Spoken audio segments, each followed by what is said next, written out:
Hello दोस्तों, आपका स्वागत है मेरे यूट्यूब चैनल विकास वानर में।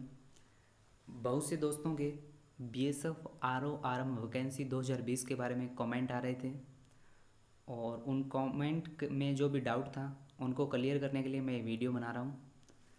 तो आज हम 3 टॉपिक पर चर्चा करेंगे। आरओ आरएम कौन सी पोस्ट सेलेक्ट करें, जो कैंडिडेट जिनका बोथ में जो है वो सिलेक्शन हुआ है उनके मन में संशय है कि कौन सी पोस्ट जो है वो बढ़िया है। SC ST OBC candidate general में जा सकते हैं क्या? आरक्षित सीट कैंडिडेट कम होने पर किसको मिलेगी? तो दोस्तों हम चर्चा करते हैं इन पे।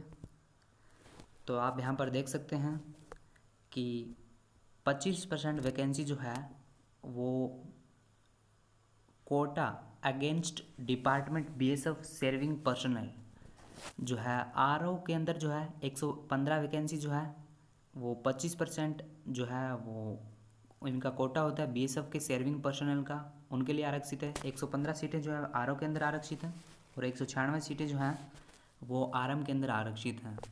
और यहाँ पर आप देख सकते हैं कि 10% सीटें जो हैं, ये 10% सीटें एक्स सर्विसमैन के लिए जो हैं वो आरक्षित हैं। तो यहाँ से 34 सीटें हो जाती हैं टोटल आरओ के अंदर, और आरएम में 58 सीटें जो हैं वो BSF एक्स सर्विसमैन के लिए जो है आरक्षित हैं। तो बहुत से दोस्तों के डाउट हैं कि ये अगर ये वैकेंसी जो है वो एक्स सर्विसमैन और BSF सर्विंग पर्सनल के द्वारा नहीं भरी जाती हैं तो इनमें हमें मौका मिलेगा क्या नहीं। तो दोस्तों आपका डाउट दूर करने के लिए मैं अभी आपको एक नोटिफिकेशन दिखा रहा हूँ। तो आप इस नोटिफिकेशन में देख सकते हैं दोस्तों, बी में देख सकते हैं कि vacancies reserved for departmental candidate BSF serving personnel shall be filled from open requirement within the respective quota if suitable department candidate are not available। तो इसमें बताया गया है कि अगर जो BSF सर्विंग पर्सनल की जो 25% वैकेंसी जो है वो आरक्षित है, वो अगर इनके द्वारा नहीं भरी जाती है, अगर खाली रह जाती है तो ये वैकेंसी जो है ओपन कैटेगरी के द्वारा भरी जाएंगी। और यहाँ पर आप एक और भी देख सकते हैं जो डी के अंदर नहीं ई के अंदर कि 10% of the vacancies are reserved for ex serviceman in case vacancy reserved for ex serviceman remains unfilled due to non availability of eligible या qualified candidates the same shall be filled by the candidate of open category with in the respective quota. तो इसमें बताया गया है कि अगर ये 10% आरक्षित वैकेंसी जो हैं वो एक्स सर्विसमैन के द्वारा नहीं भरी जाती हैं तो इन वैकेंसीज़ को ओपन कैटेगरी के द्वारा भरा जाएगा। तो दोस्तों ये पोस्ट जो हैं वो जनरल OBC और SC ST के जो भी कैंडिडेट हैं उनके द्वारा भरी जाएंगी। तो दोस्तों ये आपका डाउट दूर हो गया होगा। तो अगले डाउट की तरफ चलते हैं हमने। बहुत से कैंडिडेट का डाउट ये भी था कि SC ST OBC कैटेगरी के जो भी बच्चे हैं जिनका जो है मार्क्स जो ज़्यादा हैं, मेरिट में ऊपर की पोजीशन में हैं, तो वे जनरल कैटेगरी में जाएंगे।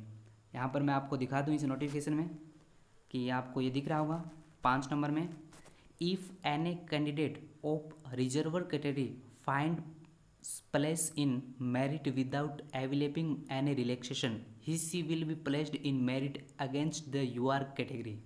अगर कोई भी कैंडिडेट जिसके मेरिट से अगर यहाँ पर जो है जनरल की मेरिट मान लो 100 रहती है, अगर किसी भी कैंडिडेट के मार्क्स जो है 105 बन रहे हैं और वो OBC का अगर कैंडिडेट है तो उसे जो है जनरल कैटेगरी में माना जाएगा। तो दोस्तों आपका ये डाउट भी दूर हो गया होगा। तो तीसरे डाउट की तरफ चलते हैं दोस्तों।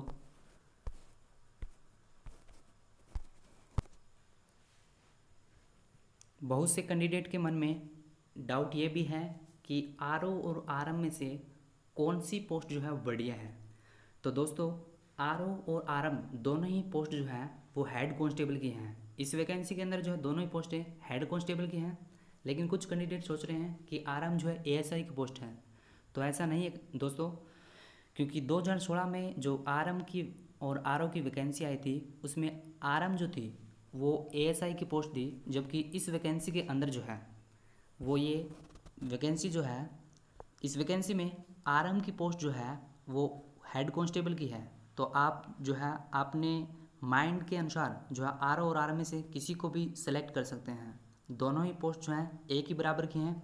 तो दोस्तों जो है जिनका ये डाउट है कि आरएम जो है एएसआई की पोस्ट है, तो ऐसी बात नहीं है, ये हेड कांस्टेबल की पोस्ट है अब की बार।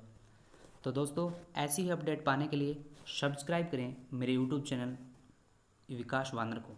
धन्यवाद।